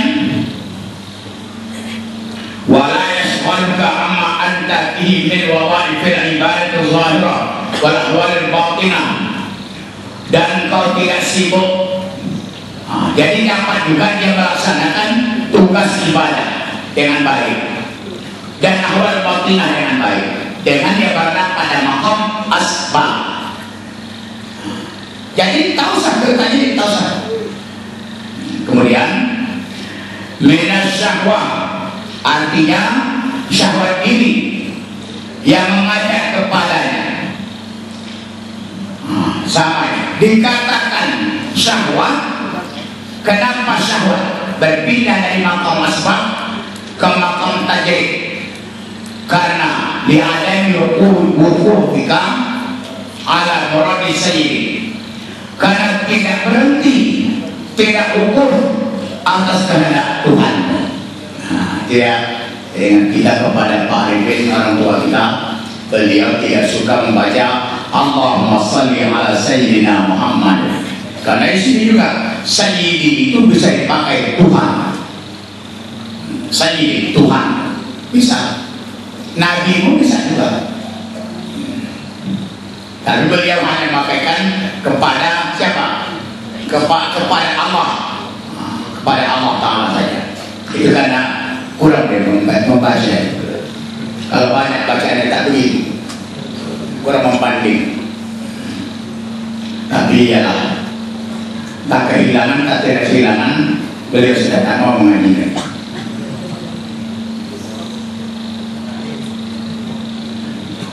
Nah, baik. Kemudian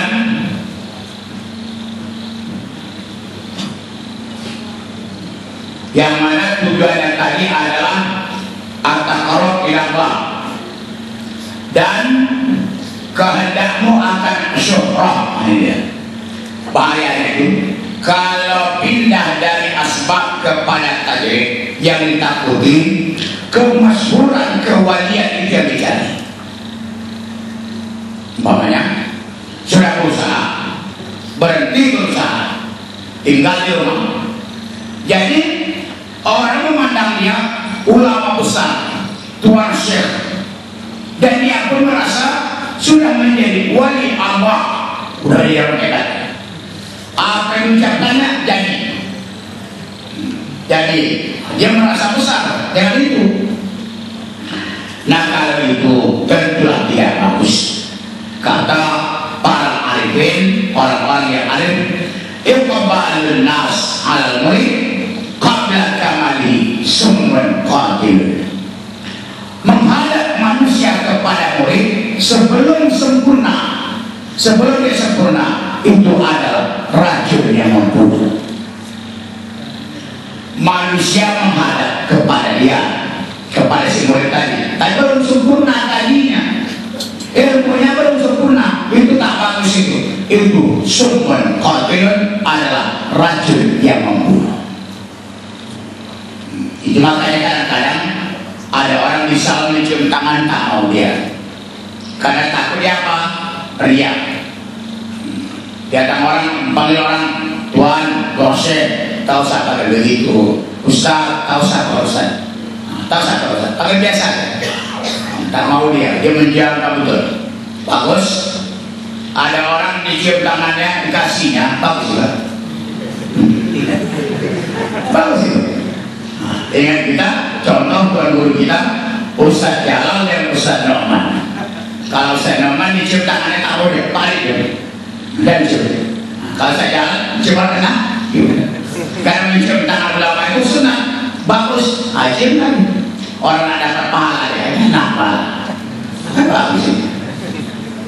Mungkin dalam hatinya tak ada apa-apa, biasa aja. Bukanlah yang besar dari cium tangan, tidak. Begitulah kaji ulama. Nah, kemudian keinginanmu untuk asbab, sedangkan Allah Ta'ala menempatkan pada tajrid itu tadi. Kesalahannya apa? Kesalahannya di sini diterangkan li'iradatika rujuk ilal khati ba'da tanduqi bil haqqi. Kesalahannya karena engkau ingin kembali bergantung, berkaitan dengan makhluk setelah berkaitan dengan khot. Orang tajrid itu lebih tinggi kepada Allah, kalau asbab kepada makhluk. Jadi kalau sudah tajrid ingin jadi asbab, berarti sudah bergantung kepada Allah, ingin bergantung pula kepada makhluk.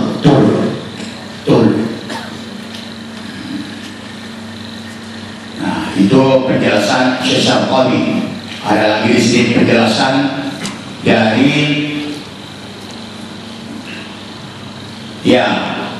Al-Imam Ahmad Zarruq Al-Fasi.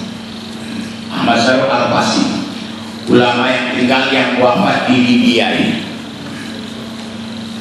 Nah, untuk mengakhirnya, karena masih banyak lagi ada pertanyaan-pertanyaan barangkali, kita akhiri saja dengan penjelasan di sini oleh Al-Imam Ahmad bin Muhammad Al-Hasani. Nah, kata beliau di dalam kitab Iqadul Imam ini menceritakan pengalaman dari Al-Imam Ibnu Athaillah.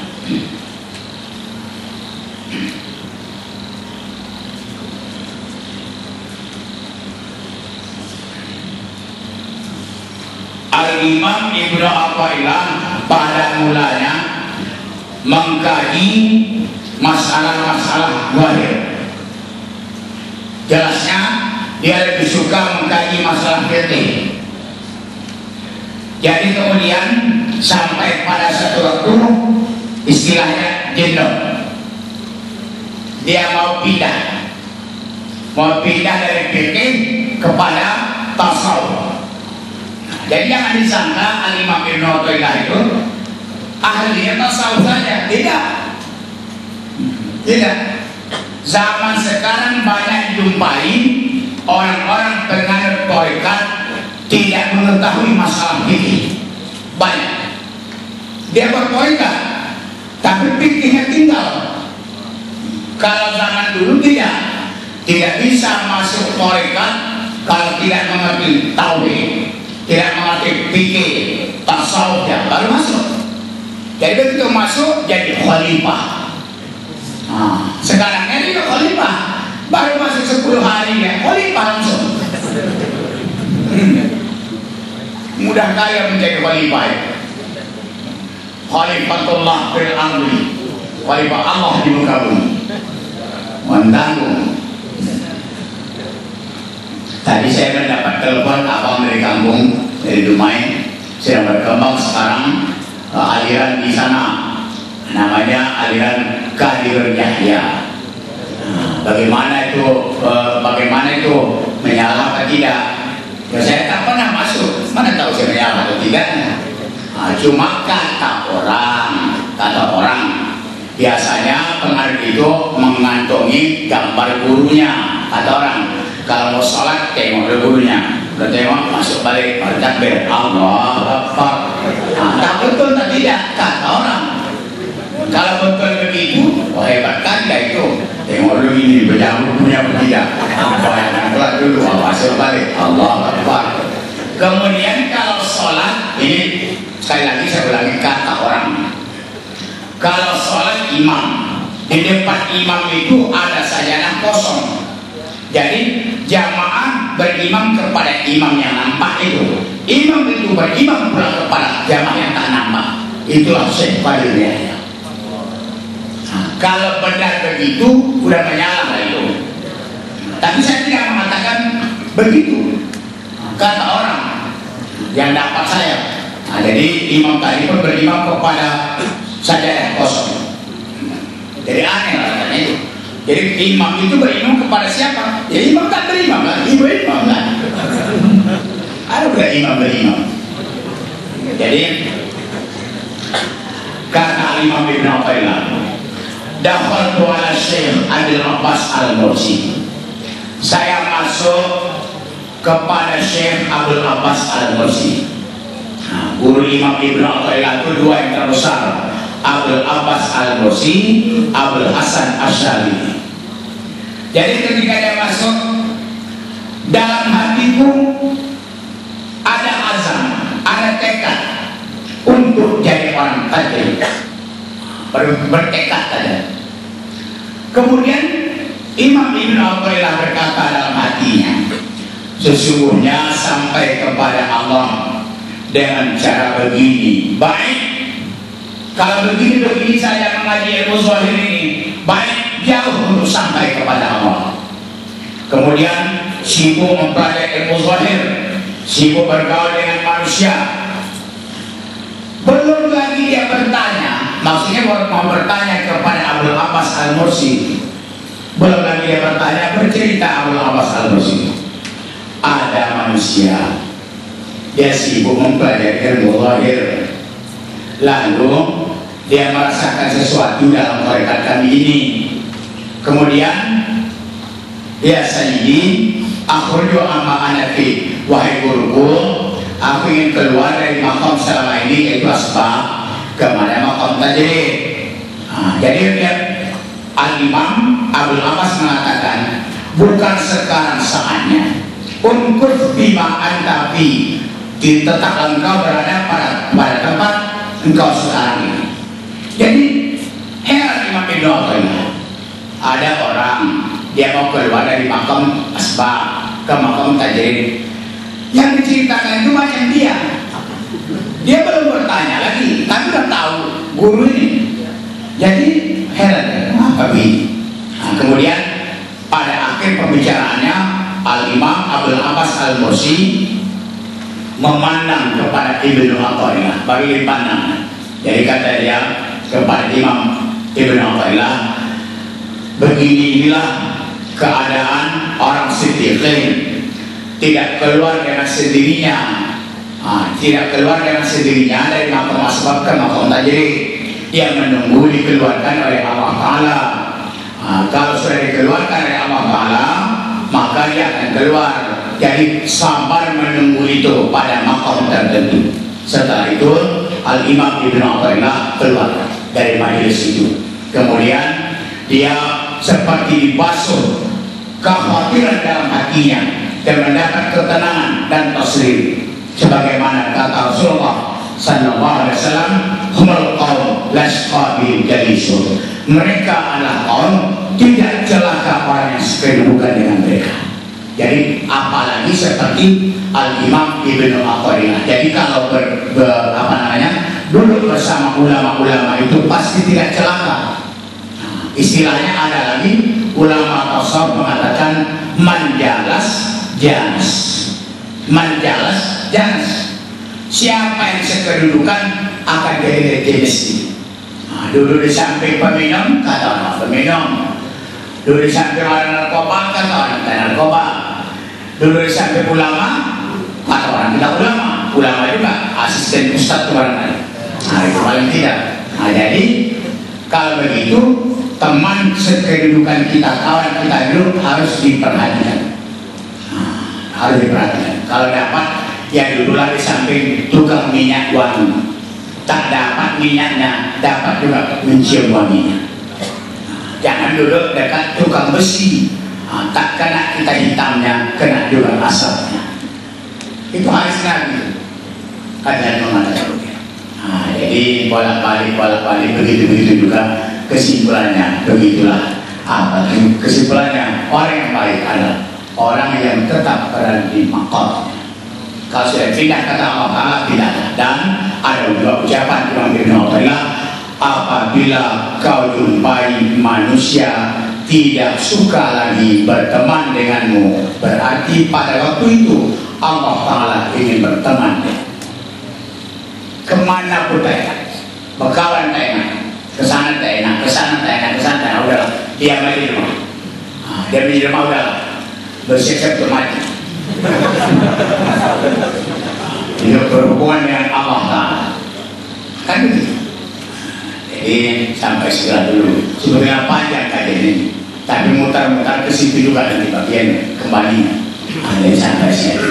Jadi saya minta maaf kalau ada yang terlanjur yang kurang enak didengar. Mudah-mudahan kita ini dan paling tidak pun menjadi ulama, paling tidak menyintai ulama. Menyintai ulama. Kita kembalikan kepada mereka. Terima kasih ucapan kepada tamu kita yang telah menyampaikan materinya cukup menarik dalam kajian hikam kita malam ini, dan kita ucapkan terima kasih kepada juara seperti kita malam ini, dan sebagai penutup adalah doa yang langsung dipimpin oleh Tuan Guru kita.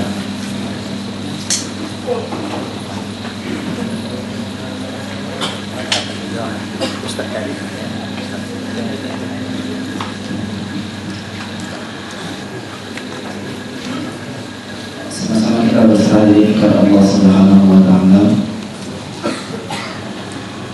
Ya Nabi Muhammad sallallahu alaihi wasallam. Al-Fatihah.